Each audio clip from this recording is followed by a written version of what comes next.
On this episode of the Dudes and Dads podcast, we're talking with our friend Randy Black about resiliency. And now, Joel, Ooh, I hit Threw the me- wrong button. threw me a curveball. You thought it was time for the Dudes and Dads pop quiz already. We catapulted from the beginning of the show to the immediate end of the show. Randy is over here sweating because we were going to start with it accidentally. Yeah, Randy's like, what? Ugh. happened? Hey, everybody, welcome to the Dudes and Dads podcast. Glad to have each and every one of you along for the ride, particularly as Andy's microphone is falling off the table. Yeah, we just got these great mics, and it is working its way literally off the side of the table. That's fun. Hey, thanks for everybody for coming along with us. Looking forward to a good conversation this evening. And, more importantly, just as we got on, the Detroit Lions were up 3-0 over the Chiefs. So that's really what everybody's concerned about. I wore my new Lions. I'm back, I think. I've transferred. So, Andy, Okay, there we go. I had to say goodbye to my Detroit Tigers as they worked their way out of the postseason playoffs, and so what I do is I do a ceremonial removing of the Tigers cap, and I put on the Lions cap, and we move into football season, and it's okay. But I did have no offense, but I'm hoping that the Chiefs win. Of tonight. course you are. No, I that's mean- that's totally fine. As is as Aaron is too, and yet again, my children are against me. I can't get anybody just to join the same team as me. But Andy, what's going on, man? What's cooking, man? What's cooking? What is cooking? Man, it's been a busy couple weeks. I was out of town. You were out of town. You've recently returned from Sleeping Bear Dunes. I have. So I did a camping trip with the men from church to Sleeping Bear Dunes, and which is for viewers is located up here. Yeah. What I realize is I'm old, and I shouldn't do this. So let me tell you a story real I'm quick. excited to hear. I feel like you're going to tell me the story that was alluded to earlier today. Well, a little bit. Okay. So what happened was, I don't know, a couple of years ago, we went past there and did the we didn't camp there, but we went into the little town, a little sightseeing. yeah, in the region. And so there's the dune that you park at the bottom, and you climb your way up to the dune, and then you Okay. can come back down. I remember thinking then, and that was several years ago. Yep. I am too old and out of shape to do this. Like this You is thought not that at the time. You at the thought time, that. right? Okay. And so for some reason, this time when we parked at the other dune, where you park at the top Yes. and you go down to the lake, Sure. and then have to climb your way back out because there is no way back out except That's for right. back up out of the dune. I was like, hey, I can do that. Mm-hmm. Yeah. For some reason, I was tricking myself that I was healthier than I was Yep. however many years ago. Yeah. I love your false sense of. That was dumb. First off, I want to give a shout out to Kevin Lehman, no relation to myself, but he stuck back with me. Attaboy, Kevin. I don't know if he really needed to or not. I don't think he did. I think he did it for me because I really seriously thought I was going to die up this dune. It's 450 feet back up. It is a trek. Or 400, whatever, up, but it's like at a Yes. 45-degree angle. It's Yeah. ridiculously straight. Yeah. And I You could can't really just like walk up. Back no. up it. So if I had a walking stick, it might have helped. But Yeah. I was on all fours crawling Right. up this thing. You take like 4 steps up, and then your legs would burn, and you'd slide a little bit back down because of the sand. It was. Yeah. It's mentally taxing as well when that's happening. And then yes, near the top of the dunes, I proceeded to lose my breakfast. Yeah. And Listen, if you've not climbed a dune and puked, you're not really climbing dunes hard enough. I'm not doing it again. That's what, but Andy has Oh. has agreed to never do it again. No, yeah, it's our good friend Greg has also said when we do these like last year for our Tetons trip, like he recommends dune climbing for us lowlanders out here in the Hey, wait, Midwest. but here's the thing: did he climb that dune? No, oh, he sat back. Oh, So Greg, I'm calling you out on that one. shots fired. Anyways, Randy, have you Gregory. ever climbed a dune? Just at the beach, like at Myrtle Beach. Oh. And it's Mhm. not fun. It is not enjoyable. Yeah, No. yeah. Mhm. Yes. Well, I have a hard enough time just walking in the sand as it is. So Yeah, it's sure. not fun. Sure. welcome, Randy, to the show tonight. Glad to have you here. I'm glad to be here, guys. I'm glad to join you. Thank you. Yes. Well, Andy, you once again for listeners, some of you know this, some of you don't. Andy has a wide array of friends out in the podcast verse, that he connects through with his various, not just the Dudes and Dads podcast, but his podcast answers and all the places, the crevices of the podcast world, if you will. Yes. And so this is how our new friend Randy has come to us this evening somehow, some way. Is that right, Andy? That is correct. So, Randy, it is good to have you here. Yeah, we met just through different podcasting groups and connected. Podcastindex.social, Facebook. You know, we've connected, and you're the guy that showed me how to use Loopback to use the virtual channels on the Roadcaster before Rode put their app Right. in. So we got that connection going, man. All right, I remember that now. Wow, nice. And Nice. Joel's eyes are glazing over because he's like, I don't know what you're talking Well, about. I show up and talk. Yes, yeah. I'm just. He's not as big of a geek as we are. Correct. I'm glad you all exist, though. I'm glad you're out there. You're doing the Lord's work with the podcast tech. So yeah, I guess my question is, and again, listeners, I literally showed up tonight, and Andy was like, we had talked about Randy being on, and he's like, here's the deal. So I'm mostly flying blind, and that's what's exciting about tonight. Well, let's first start, Randy, with your dad stats. So we like to get the Yes. dad stats. Who are you? How many kids do you have? Are you married? All the things you want to share with the World Wide Web, Yeah. Randy. I am the proud father of a 17-year-old who, Oh. as a senior, Ooh. decided he was going to join the marching band Yes. that he hadn't played in band since he was in 7th grade. Yes. So, but it all came about in a good way. His band director I've known for 25 plus years because he did his student teaching placement my senior year in high school. Friends with the guy.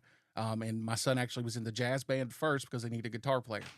Gotcha. Great kid. Got his license recently. Cost me a bunch of money on car insurance. Yep. I'm sure you guys know how that goes. Oh, yeah. I'm scared of I it, am- Randy. I'm scared of it. Yeah. The thing I don't enjoy about it though is that I am a divorcee, so he does not live with me. Mhm. So the time with him is not as much as I would love to have. I miss him all the time. I am remarried to a wonderful woman, wonderful Christian woman, who is actually the person who got me back on track in life and got me back into church.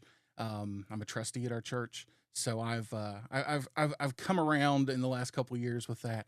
But I tell everybody one of the proudest things of my life is my son. Yes. He's so amazing. Amen. That's good. For us fellow marching band parents, Randy, see I've been informed. Marching band's a big deal here in the state of Indiana, like a real big deal. And then our close competitors, and they would say it's not even a comparison, is the greatest state of Texas. They also bring a lot of marching band, whatever. Oh, don't forget about Ohio. You feel like the Ohio? See, we never compete. My in the son Ohio. just competed. My son just competed yesterday at Ohio State Okay. at Ohio Stadium. Okay. So it was, for him, he said it was the most all-inspiring Yeah, I'm experience sure. of his life. Yeah. Because the way that stadium just the sound and the way the echo and the acoustics are. He said it was the most amazing thing. I'm like, man, the biggest stadium I ever marched in is Marshall University in Huntington, which is where I actually went to school. Yeah. And it was only, then it was only 30,000 seats. So it's nothing compared to Ohio Stadium. So I was Yeah. kind of jealous that he got to do that. That's exciting. Yeah. A fellow band parent. Wow. And what does your son play, by the way, just out of curiosity? He's playing saxophone for Ooh. marching band. Okay. Nice. He's also playing saxophone in the wind ensemble, and he's playing guitar in jazz band. Good for him. Awesome. That's awesome. So as we talk a little bit about resiliency tonight, let's just talk a little bit about, Joel, I know that you've experienced some things in life. I've experienced some things in life where it's taken some resiliency, with us losing Macy and all of the heart or all of the medical, there we go, Yeah. issues that we've had with some of our kids. Like it's definitely taken some time to be resilient. Yes. So yeah, let's just talk a little bit about resiliency. Yeah, this is one of the, I think, traits that we can sometimes, when we talk about, I think it can be a little bit vague. And though I think as parents in particular, if I want to talk about resiliency, the first place that my mind goes is raising resilient children.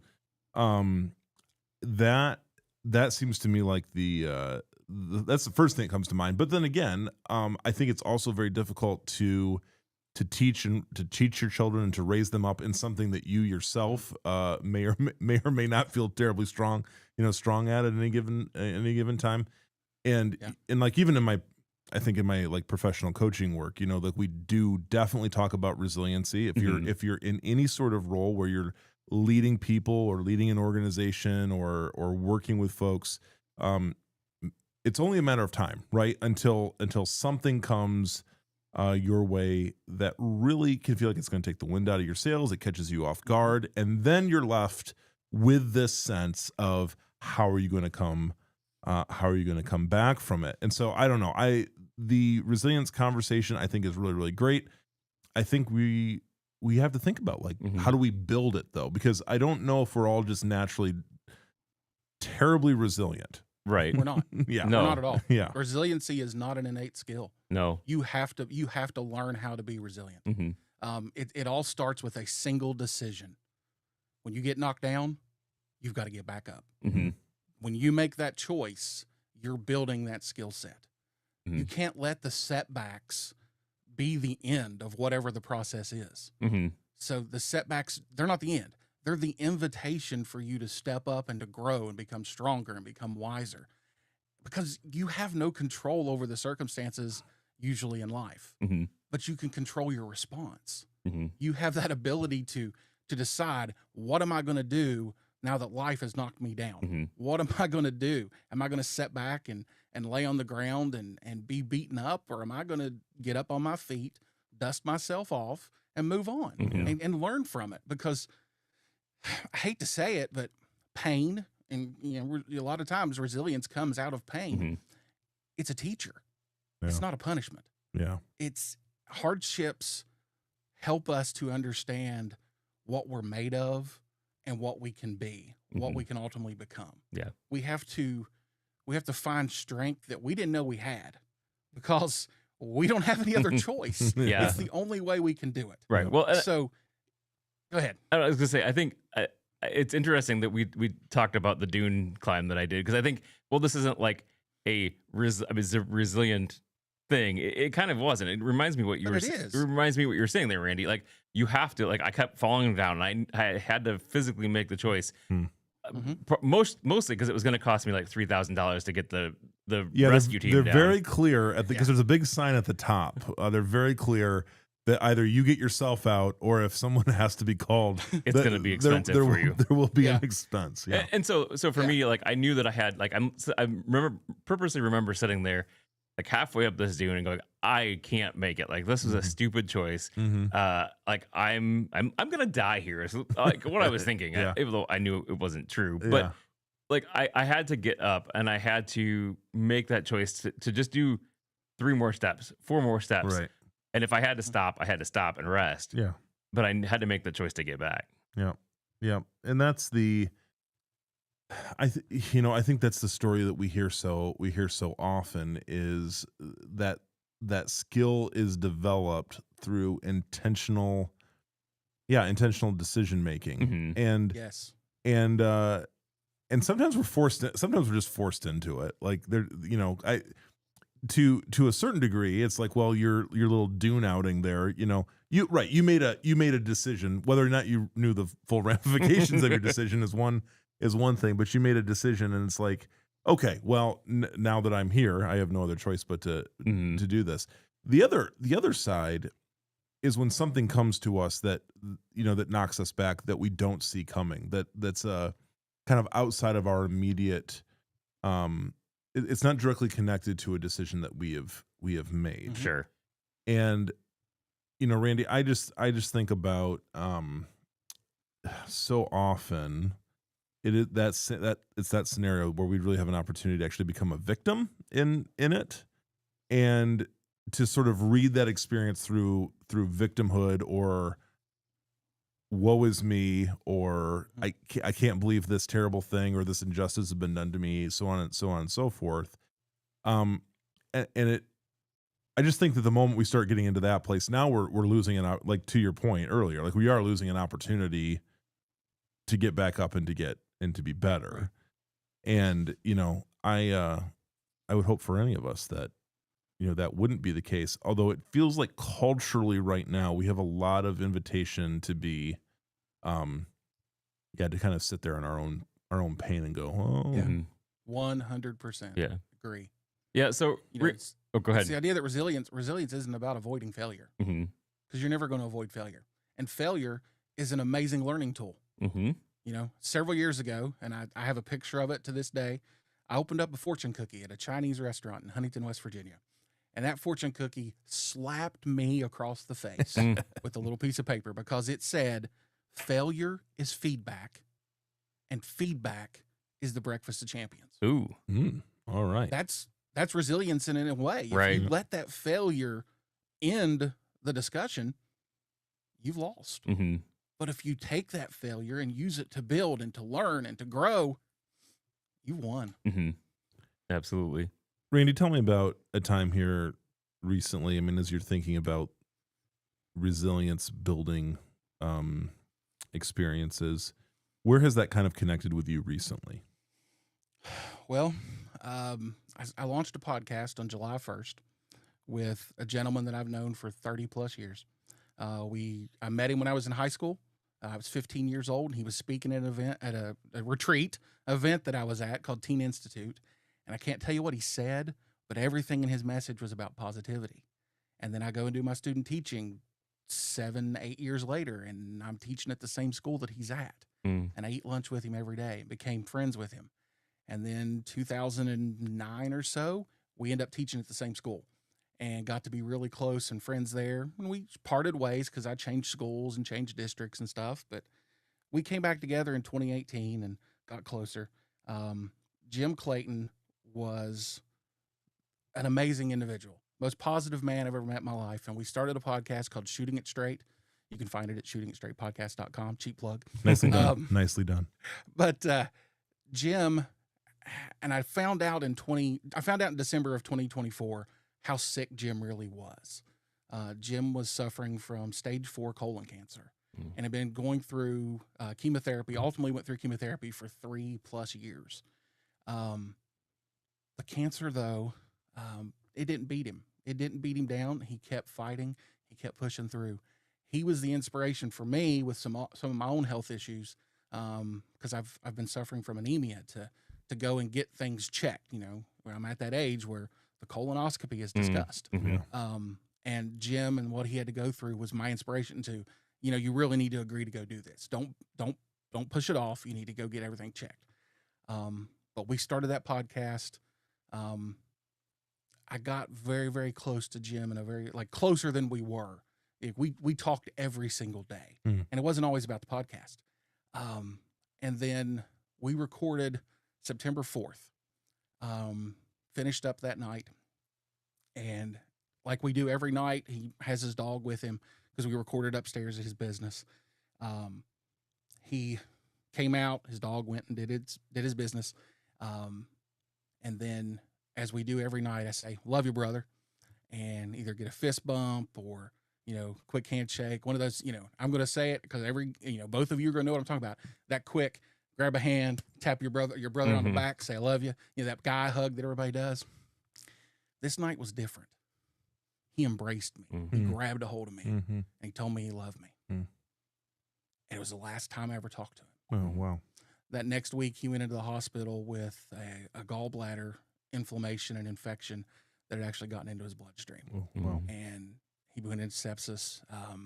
They did surgery to remove the gallbladder, but he never woke up. Wow. And it was just over a week later that he passed away. And working through all of that, dealing with, you know, the man who had, you know, in the 11 episodes we had recorded, and the time leading up to that, preparing and working together, was my best friend. And I lost him. It's been hard because I want to keep it going, because I want Jim's memory and Jim's, you know, ideas and things to keep going.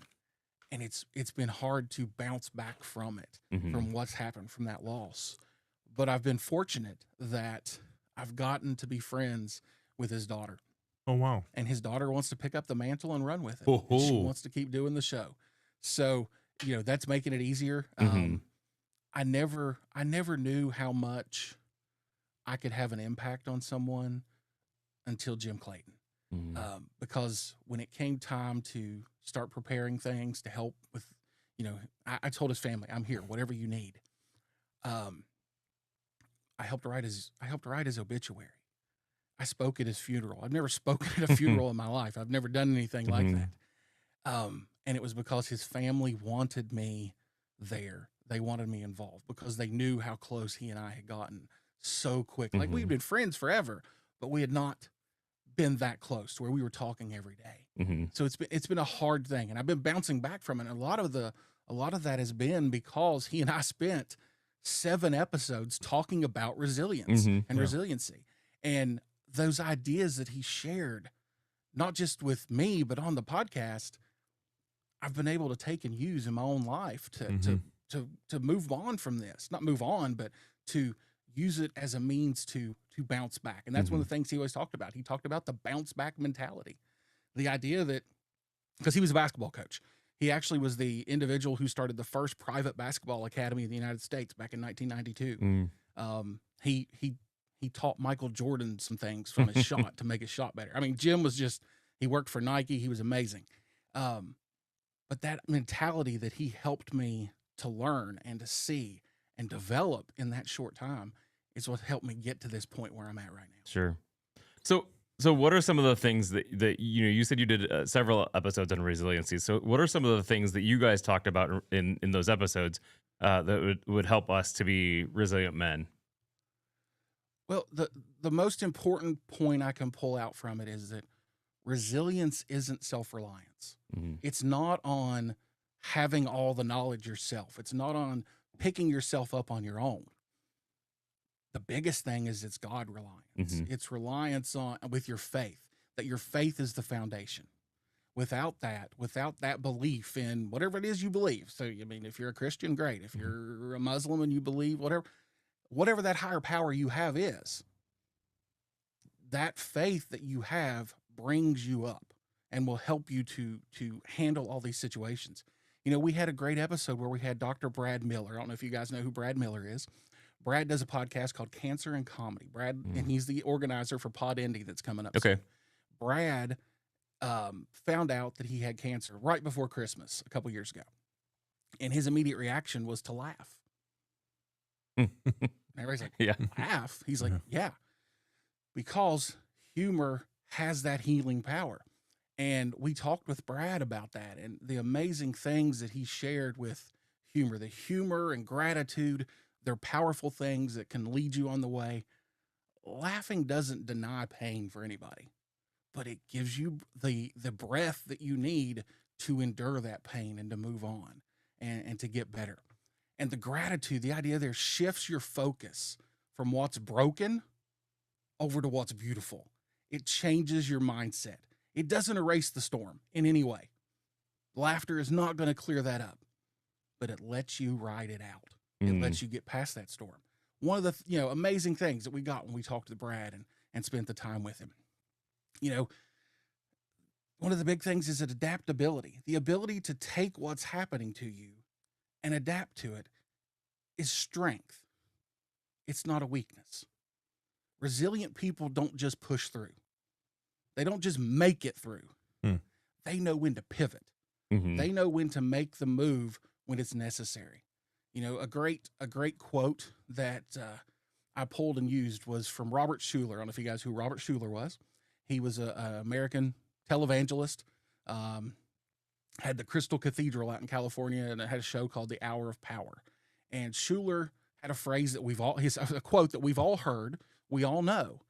And it sums up a lot of things about being resilient. It's that tough times never last, but tough people do. So if you have that, if you know what it means to be tough, if you could be tough in a meaningful way, not a superficial way, a meaningful way, a way that allows you as a person to grow, to stay grounded, not pretending that everything's okay, you're going to make it. Quiet strength matters. It's a big deal. So how was one way that you pivoted, that you had strength when especially like when you found that Jim was sicker than you thought he was? When I found out how sick he was in December, I sent him a message and I said, hey, been a while. We haven't talked much. I just found out, how sick you are. I want to come see you.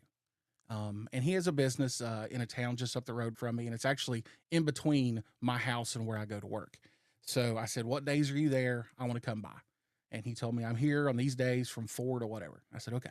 So on my way home from work, I went to Sports City U, his business, and I walked in, and I hadn't seen him for a while, and the chemotherapy and the cancer had just taken a toll on him. He was down 60 some pounds since the last time I'd saw him. And he's still out there on the basketball court, still coaching kids, helping them on their shot, helping them on their steps. He was Jim. And I saw that, and I realized, if Jim's out here doing this and he's as sick as he is, I've got nothing to complain about. I've got nothing that should be holding me back. But the most important thing that happened that day with Jim was, I said, look, if you don't want me to do this, you say no, and I'm going to go home and do it anyway, but I want to pray with you. I want to pray for you.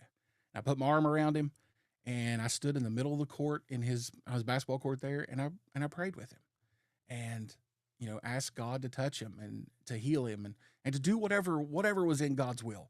Because we don't know what that is. We don't know what God wants to happen. We don't know what he's going to allow to happen. But I asked for God to touch him in some way. And it helped me to reopen that door and build that friendship back up with Jim. Because we hadn't talked for a while. But it allowed me to see things in a different perspective very quickly. And it wasn't long after that, he sent me a text. He said, hey, remember that podcast I said I wanted to start back in 2018? I'm like, yeah. He's like, I'm ready. I want to do it. I need your help. I said, okay. So we started looking into it, talking about it. And that man was he was on it. He had it. He was ready to go. And I loved every second of it with him, because he taught me so much in such a short amount of time with his ideas and his viewpoints and the way he looked at things. Joel, let's take a little bit this on as parents. Yeah. How can we teach our kids resiliency? I think obviously showing them that is good, and I like really, Randy, what you had said about being positive during the negative times, and I think that can be something really easily that we can transfer over to our kids, because I think we've all gone through hard times as adults, as parents. Sometimes it's the fact that we don't have the money to pay our bills, or the car isn't working, or the thing that we were going to go do got canceled because of rain, or whatever it is. Yeah. Like, we can show our kids a positive attitude. We can show our kids that to reframe this from this sucks to what are we going to do about this? Yeah. And this is, it's you mentioned I've got a disabled vehicle right now, and this is like the third major thing that has gone wrong with it, and I'm not feeling terribly resilient. My children would tell you that that's very clearly bothered me to a deep level, and it's just super inconvenient and problematic. But this is something, it's something, as we're talking about this, it's like I really feel like I need to get better at finding the kind of the teachable moment in difficulty, and trying to give I think a more elevated perspective on it. Because that's how you're modeling, right? Like the reframing of a problem into an opportunity in your mind, and mentally doing that, mentally choosing to do that, and demonstrating that, especially to our kids. All of my kiddos are in one sport or one activity or another, and that's something that you're going to face.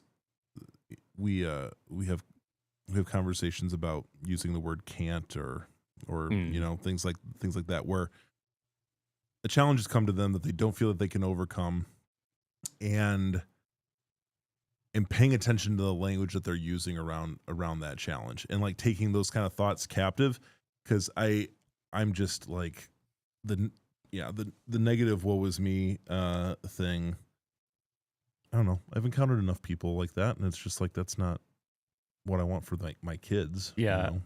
I think for me, I don't always do a great job at that. Like for me, I get very set in my ways. Like if something changes, it throws me off. It makes me really frustrated. And I think I don't do a great job at looking at the positive things for them and being kind of that bounce back. I just get almost very grumpy, which is not something I want to teach my kids. I feel the grumpiness. Been there, done that. Yeah. The grumpy thing is, man, that comes so naturally. And so difficult things are going to come. When I see my kids, like the things that I'm thinking about right now are, continuing to make sure that my kids are doing hard things and that they are on a semi-regular basis failing at something.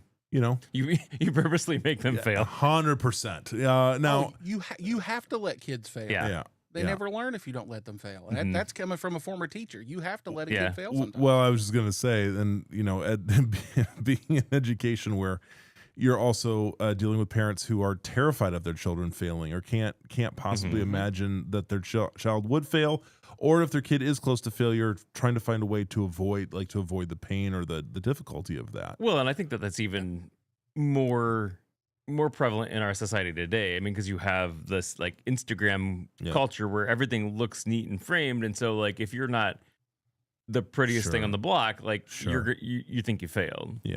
Yeah, and I just, you know, it's like, I'm constantly looking out for and thinking about if there's like a like an appropriate success to failure ratio within, you know, within my kids, like, because there is a sense in which, having kind of, you know, regular and routine successes without any kind of pushback is really just forming them into the kind of people that I probably don't want to hang out with, you know, later in life.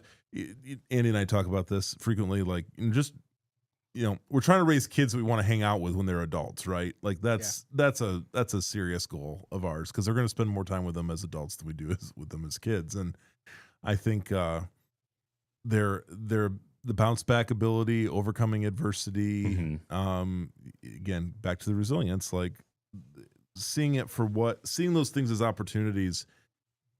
I think is good. And as I'm sitting here thinking, it's like the thing that I probably need to work on the most is just like having a better strategy for how I'm responding to, like when I hear my kids like with negative talk, if they've encountered a challenge, or I was listening to some clip from one of my he's an interesting character, Matthew McConaughey. All right. He was talking about how his dad would really struggle anytime he heard his boys use the word like I can't, like when he said I can't. He goes, and his dad's response was, "Are you sure you can, or are you just having trouble?" You know, that's how he would talk. Like, you're just having trouble, right? And, you know, and then really, really like holding tight to the idea that sort of language and that sort of like an immediate, like, I can't do this, was really just setting them up for failure, was really just setting them up for the kind of life that wasn't full of opportunity, that didn't see life as full of opportunity. And so I've, I need to take more stock in that, I think, you know, in terms of how I'm encountering. Because guys, at this stage of life, man, it just there's days where it's just like, not a single thing went right today. And I'm walking into the house after work or whatever it is, and I'm sharing my not a single thing went right today vibe with you know, with my kids or whatever. And then, you know, and probably in a certain way, teaching them like the opposite of the resilient mindset and attitude that I want them to embrace. So, yeah, good things to think about. Need to pay attention to that stuff. Yeah. So, you know, we're all Christians. So let me throw some scripture at you. Sure. That we can use with our kids to teach them, you know, a little bit about this idea. So 2 Corinthians chapter 4, verses 8 and 9. We are hard pressed on every side, but not crushed, perplexed, but not in despair, persecuted, but not abandoned, struck down, but not destroyed. It's the Apostle Paul telling us that, he's teaching us that resilience involves recognizing the reality of pain while we're holding on to hope and onto God's sustaining power. And if we can instill that in our kids and build that for their faith, they're going to be resilient. They're going to find a way. They're going to use that relationship with God to be able to do it. And I'll pull out the classic that everybody talks about and everybody uses when they talk about knowing and having strength through God. And it's Philippians chapter 4, verse 13. I can do all things through him who gives me strength. It's quoted all the time. It's resilience in action. It's the idea of, if we have the faith, if we can hold on to that faith and trust in God, then it's going to move us beyond the idea of self-reliance, and we're going to tap into that strength, and we're going to become resilient. So good. Yep.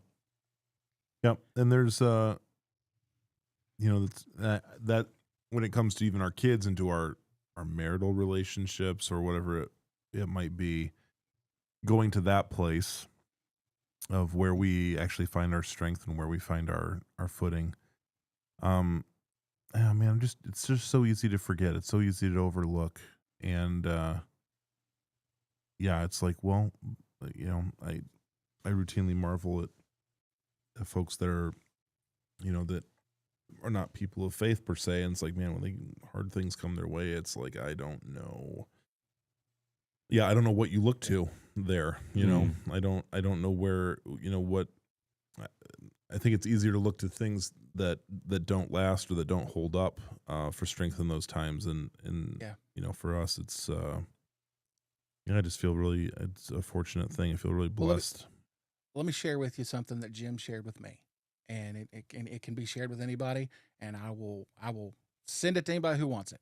And it's the 4 pillars of resilience. And the first of those 4 pillars is mental. It's about having clarity, about having a mindset that allows you to grow and allows you to bounce back. Second one is physical. So having your health in order, getting the rest you need, being able to recover so that resilience becomes a tool in your toolkit for life. It's about the social, about having the support systems. And that can be family, that can be friends, that can be, there are times in life where we have to talk to somebody. So it could be a therapist. It could be, for a student, a counselor at their school. Whatever that social support system you have, somebody to talk to help you understand where you're at, what you can do to move past it. And the last of those 4 pillars is spiritual. It's having a purpose built in belief and having guiding values to keep you on the right path. Great things that Jim taught me and shared with me. We talked about it on the show, and it's something that I don't forget. And I'm trying daily to remember those things so that I can use them and apply them when I hit a roadblock, when I hit a setback, so I can do better and I can grow and I can be resilient. So good. So good. Yeah, I think Jim sounds like a pretty cool dude. Sounds like a good coach. Somebody that Wait, his whole thing was built on, he had a brand, and it was built on believe, achieve, motivate. And he took that and he shortened it. And this is what he would always say. And this is Jim's voice. Bam, son. Believe, achieve, motivate. And it was the whole key of everything we tried to do in this show. It's the key of everything he tried to do. And when I gave the speech I gave at his funeral, I talked about how we all needed to embrace that. We needed to work to keep those ideas forward in our own lives so that we could continue to be positive and grow and be like Jim was. Yeah.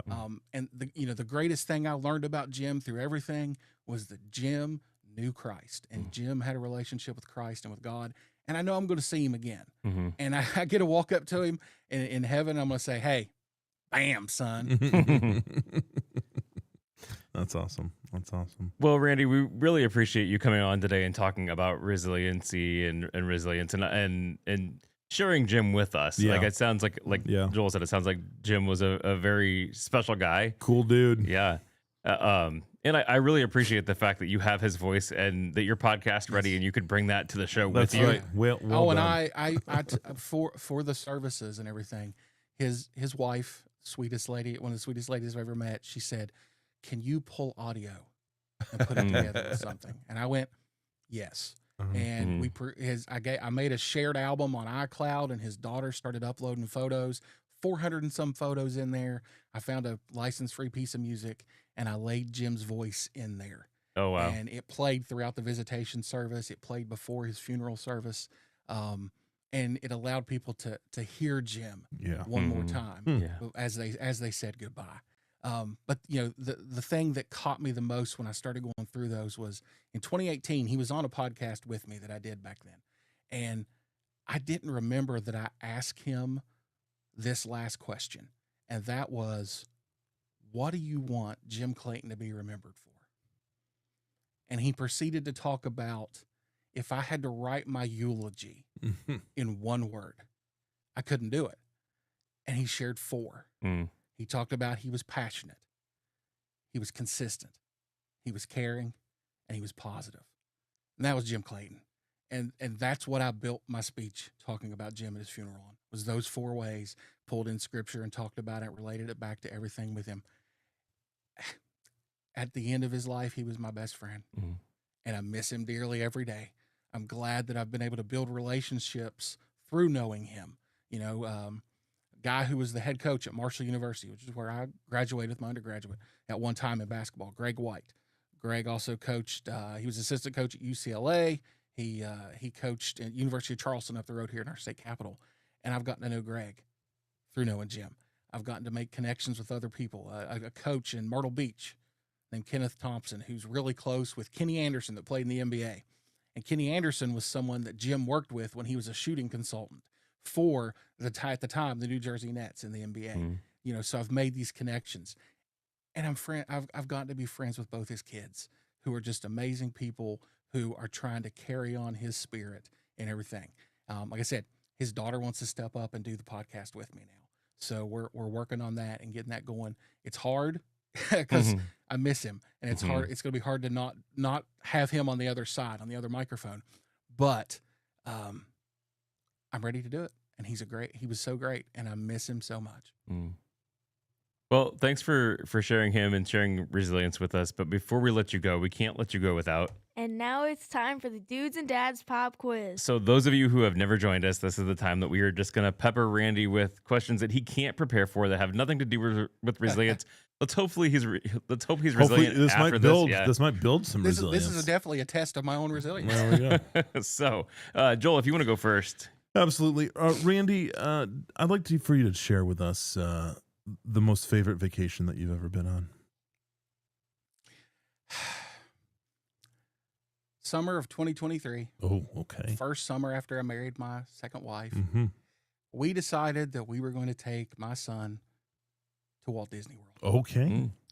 And while it was a very miserable experience at times, because June in Orlando is not very nice weather. The heat is oppressive. The humidity is off the charts. You're sweating. You're uncomfortable. It still was amazing because I got to have that opportunity to spend that time with my son and with my wife and enjoy that experience. She's a Disney fanatic. She loves it. If we could go every summer, she'd go every summer. My wife too. Oh wow. Yeah. We both work in education, so not likely to happen. But it was a chance I got to take my son to Disney because he had never been. That's awesome. So it was an amazing vacation. I loved it. It was a 2-day drive because I'm not driving that trip from Milton, West Virginia in one day. But we had a good time with it, and it was amazing. All right. Since I know you're a podcast guy, I'm a podcast guy. Joel likes listening to podcasts and producing podcasts. What are your top 3 podcasts that are in your playlist right now? Number 1 is No Agenda. Okay. Adam Curry, the Podfather, John C. Dvorak. They've been doing it for 18 years. They're taking the mainstream media and breaking it down and showing why we're getting fooled by what's being presented to us daily. That and the fact that I've gotten to know Adam through exchanging messages and things with him, emailing back and forth. Adam's an awesome guy, and he's willing to help people. But No Agenda is always top of my list. One that I've discovered lately, and Adam's connected to this one, but it's called Young and Faithful. And it's a young man. He's 14 years old. He lives down in Fredericksburg, Texas, where Adam lives. He actually goes to the church that Adam now goes to. And his father is the associate pastor of the church. His name is Jonah Mandel. And it's just like right now, it's him and his friend Gage is on with him. And it's two teenagers talking about their relationship with God and their faith and how they're dealing with things in their life. Every week when it's out, I'm moving it up to the top of the list. Awesome. And then, my buddy Dave Jackson at the School of Podcasting. He's taught more people how to podcast than anybody else that I know. And I'm friends with him on Facebook. Talk to Dave sometimes. Dave's a good guy. Been on Ask the Podcast Coach with Dave. He's reviewed some of my shows and stuff with some of his stuff. But School of Podcasting, because it keeps me in the loop. It keeps me with everything that's happening in podcasting. That's where I'm at with it. There's others. I listen to a lot of stuff, but that's the ones that are always there on my top Gotcha. 3 on the list. Nice. Okay. For my next question, I'm going to ask what. Okay. Do you outside of podcasting? What would you say your favorite hobby is there, Randy?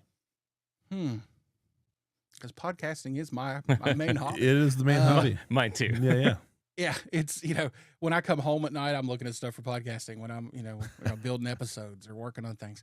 But I kind of got into looking at a lot of AI stuff just to get an idea of stuff, especially from the perspective. I'm not in a classroom anymore, so I'm not teaching daily. But I do work in the school system. I work in the technology department, so I kind of keep myself abreast of that kind of stuff. So that I know what's going on. AI is kind of a cool thing to play around with and look at. And this is the worst it's going to be right now, unless everything collapses. So, that's kind of a thing that I've started looking at and paying attention to. Cool. All right.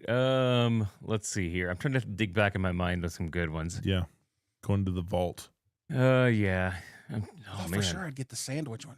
I was thinking of that one, but you prepared for that one, so how can I give you that one? Like that's not. No, I very didn't prepare for it. I just thought I'd get it. I It's didn't way really think less about pop it. quizzy. I don't have the deck of cards with me. We have a deck of cards that has like different random questions on it, and I don't have that here in studio. All right, since you ask it, what's the Randy? If you're gonna make a sandwich that's named after you, it's gonna start with a burger, maybe 2 patties, Mm. because not smash. I don't care for smash burgers. It's gotta be thick, cooked, medium well, that range. Well done's a little too much. Gotta have cheese, probably cheddar or Swiss. Definitely throw bacon on there. It gets even better if you can put some pulled pork. some barbecue in there, okay. Oh yeah. Just to keep it going. Throw some barbecue sauce on it. Lettuce, tomato. Not an onion guy. Don't care. okay. I like onion rings. Don't like raw onions, so no onion. Definitely no pickles. Pickles are the scourge of the earth. Okay. Do not enjoy them in any way.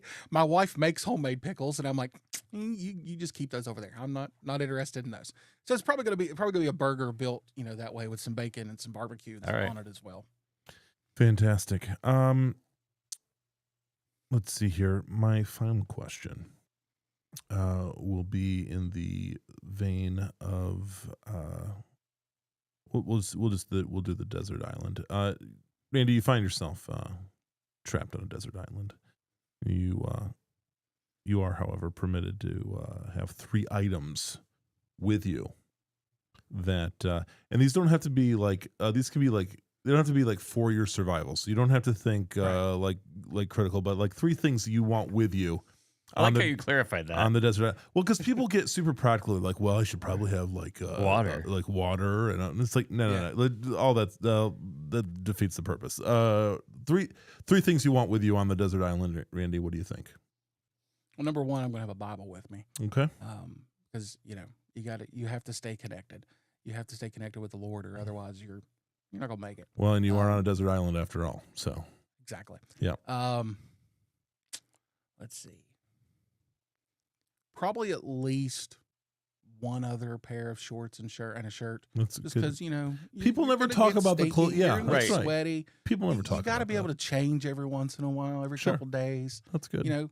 Eventually you're going to become nose blind to yourself. So Yeah. you still need to take that path. And probably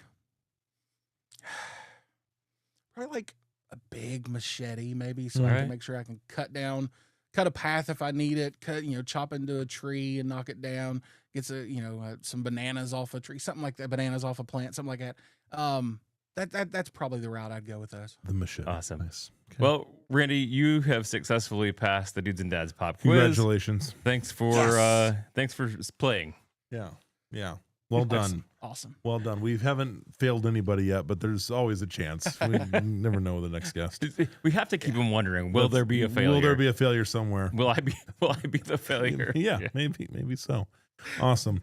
Well, hey, Randy, thanks so much for joining us. Yeah. Appreciate your time. And as always, friends, you can head over to dudesanddads.com for previous show episodes, the show notes, the goodies, whatever you want to find over there, occasional merchandise, Yes. those And things. if you would like to give us a call, I'm going to go with the voicemail again. Oh, fantastic. 574-501-4467 is our voicemail. And we love hearing your voice. So We do. give us a call. Yeah, Dudes and Dads podcast at gmail.com is a great place to email us with all of your show ideas, recommendations for future guests, harsh criticisms that you want to pass on to us so that we can We feel haven't better had about any harsh ourselves. criticism. I keep on asking for a few harsh criticisms, not a single one. We're not living on Are the you edge. really a podcaster until you get one? yeah, right. I didn't say we haven't had one. I just said we haven't had one lately. yeah. Oh, Yeah. okay. Get with it, people. Criticize us. Yeah. Well, hey, everybody. Thanks so much again for joining us, and we look forward to seeing you next time. And until then, we wish you grace. And peace.